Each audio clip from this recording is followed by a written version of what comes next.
Greetings to everyone. It's a pleasure for me being here, although virtually, and having a talk on new HCC screening biomarkers.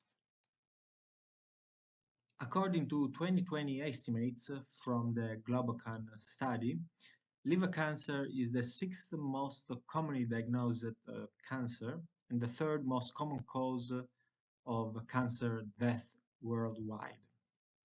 The number of new cases of liver cancer per year is predicted to further increase by 55% between 2020 and 2040, with a possible 1.4 million people diagnosed in 2040. And hepatocellular carcinoma represents about 90% of primary liver cancers, and the incidence of HCC increases progressively with advancing age in all populations, reaching a peak at 70 years.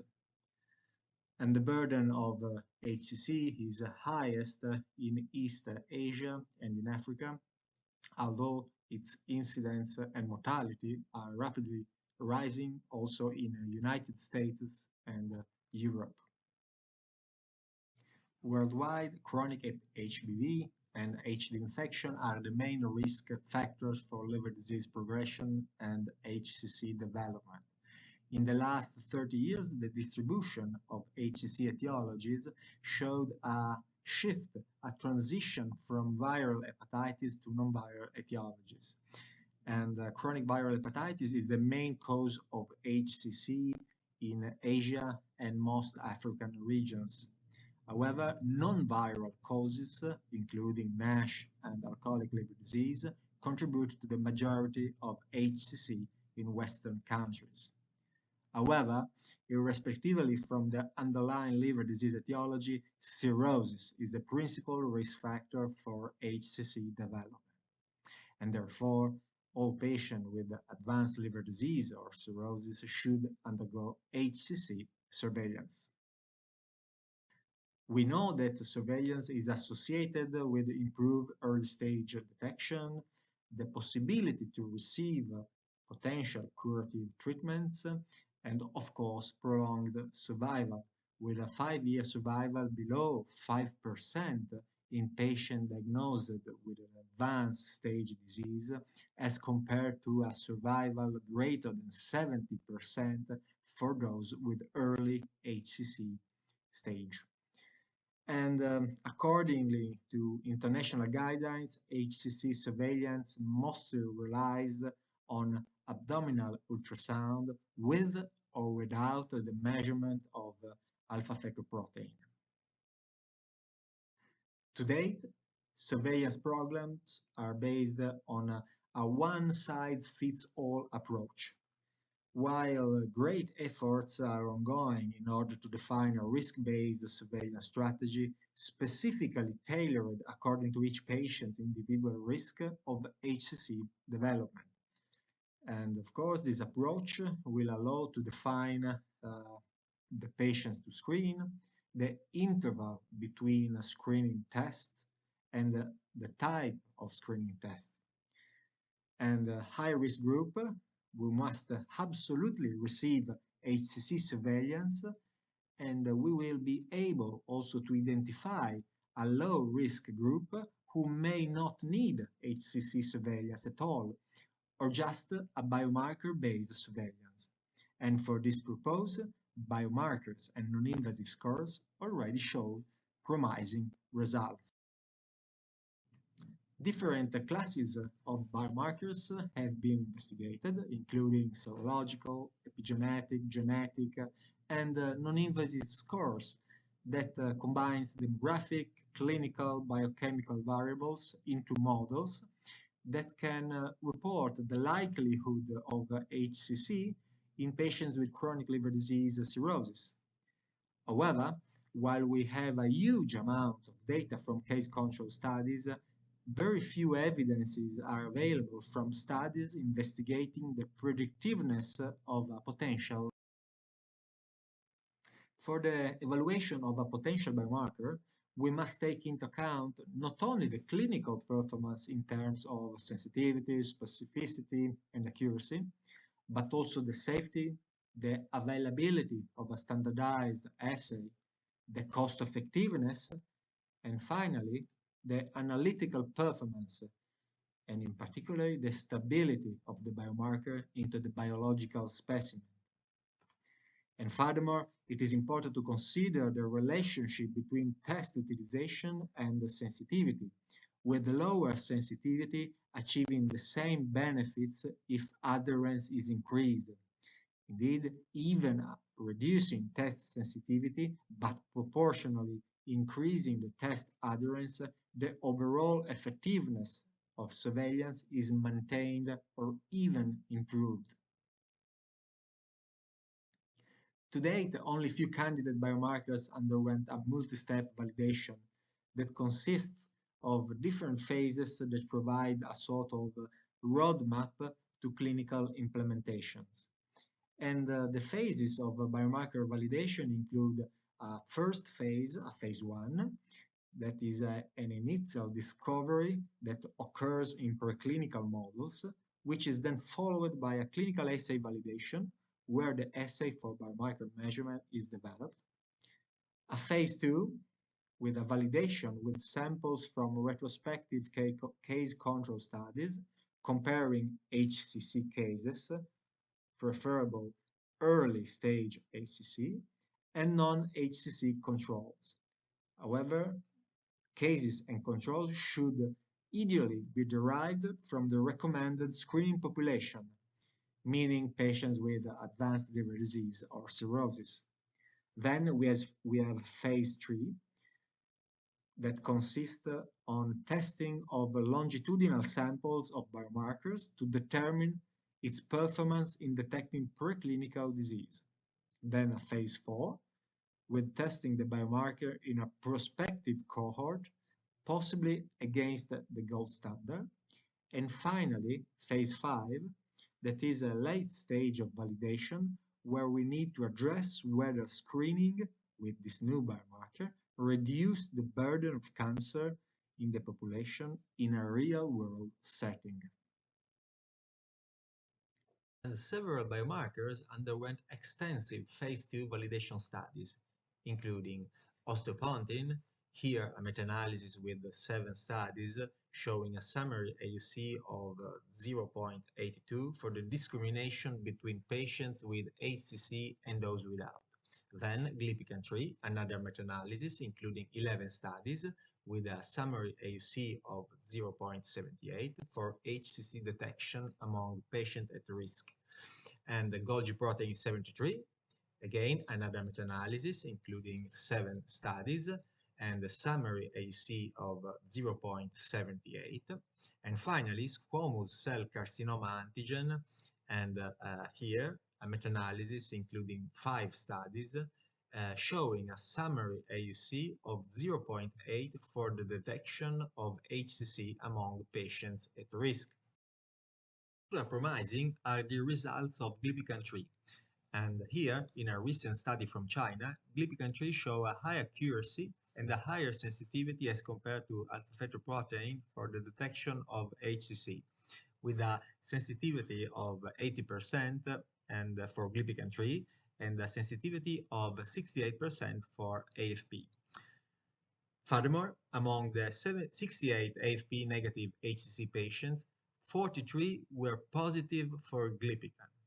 And in patients with HCC of BCLC stages 0 and A, meaning early HCC stages, the positive rate of glypican-3 was significantly higher than the positive rate of AFP, while the authors observed no difference regarding AFP and glypican-3 positivity in patients with HCC of advanced stage. And in another study from China, glypican-3 show an excellent performance for the discrimination between patients with HCC and patients with chronic hepatitis B without tumor, with a performance, an area under the curve greater than 0.9. Furthermore, glypican-3 show a better performance than AFP with a sensitivity of 75% and a specificity of 95%. And good news from Japan. This recent study reports the performance of a prototype of a CLIA assay for the measurement of glypican-3 in serum. And the assay showed a wide measurement range, a high analytical sensitivity, and it requires a low amount of sample for the measurement of glypican-3. This specific study included 60 healthy subjects, 50 patients with NASH, and 70 patients with HCC. And as you can see, glypican-3 stepwise increased from healthy subjects to patients with NASH and further to patients with HCC. And the overall accuracy for HCC detection was 0.9. While several biomarkers underwent phase 2 validation, only few biomarkers have been investigated in phase 3 validation studies. AFP is the most widely known HCC biomarker. Its use for the surveillance of HCC is recommended by international guidelines. And a recent meta-analysis showed that the addition of AFP to ultrasound can improve the sensitivity for HCC detection from 45% to 63%. And beyond a single threshold assessment, the change in AFP value across serial measurement has been shown to be superior to a single AFP value for the detection of early stage HCC. And overall, AFP likely has a role in combination with other tests for early detection of HCC. However, in my opinion, it is insufficient as a standalone test for screening. We have protein induced by vitamin K absence or antagonist 2, PIVK2, which is also known as this gamma carboxyprothrombin, VCP, which is in an immature form of prothrombin produced by malignant hepatocytes. PIVK2 can be easily measured in serum samples by highly sensitive and standardized assays, which are widely available in biochemical, biomedical laboratories. And to date, several case control studies investigated PIVK2 performance for HCC detection, reporting in most cases diagnostic accuracy higher than AFP, both in patients with cirrhosis of viral and non-viral etiology. The present study, involving a wide cohort of patients with HCV-related cirrhosis treated with direct-acting antivirals on long-term follow-up, the authors investigated the association between AFP and PIVK2 serum values at the end of treatment with the risk of HCC development. And during the follow-up, 34 patients developed de novo HCC. The author observed that both higher PIVK2 and AFP serum levels at baseline were associated with an increased risk of HCC development, although PIVK2 allowed a more effective risk stratification. Similarly, AFP and PIVK2 were associated to an increased risk of HCC development in patients with HBV-related cirrhosis under antivirals. And interestingly, PIVK2 serum values show to progressively increase from baseline to the last follow-up in patients that develop HCC as compared to those HCC-free at last follow-up. Another valuable approach is to combine biomarkers into scores in order to improve the performance for HCC detection. As an example, GALAD model, which include gender, age, AFP, DCP, and L3-IFP fraction, showed a remarkable results for the discrimination between patients with HCC and those without. However, in a recent phase 3 validation study, the overall performance of GALAD model has been questioned since the use of GALAD was associated, on one hand, with a large increase in sensitivity for HCC detection, in spite of a large increase also in false positive results, thus raising some concerns regarding the cost effectiveness of a GALAD-based surveillance approach. Finally, non-invasive scores combining different demographic, clinical, and biochemical parameters showed promising results for the prediction of HCC development among patients at risk. Some of these scores have been originally developed for other purposes, mainly for liver fibrosis detection, such as fibrosis score index. However, these scores show adequate performance even for the stratification of the risk of the HCC development in both patients with viral and non-viral etiology. Conversely, other non-invasive scores have been specifically developed and validated for the prediction of HCC. And this is the case of AMAP score, which combines age, gender, total bilirubin, albumin, and platelet count. And in a large multicenter study, including over 70,000 patients with advanced liver disease or viral etiology, AMAP was able to identify a low-risk group of patients with HCC incidence below 0.2% per year, that are patients who may not need standard US surveillance, and thus saving resources for patients at higher risk of HCC development. Finally, artificial intelligence and machine learning algorithms may provide an opportunity to improve the prediction of the HCC risk as compared to conventional statistical methods. In particular, machine learning models can be trained to detect complex nonlinear relationships among variables, which are not easily captured using conventional statistical methodologies. As an example, Plan B model has been recently developed using a gradient boosting machine learning approach for the prediction of HCC development in patients with chronic hepatitis B under entecavir or tenofovir treatment. And the model that includes the cirrhosis, age, sex, platelet count, ALT, HBV DNA, albumin, total bilirubin, HBe antigen positivity, and type of antiviral treatment show a high accuracy for HCC prediction with a C-index of 0.8, which was significantly higher as compared to the performance of previous models developed using standard statistical approaches, such as PageB, Modified PageB, RichB, and CU-HCC models.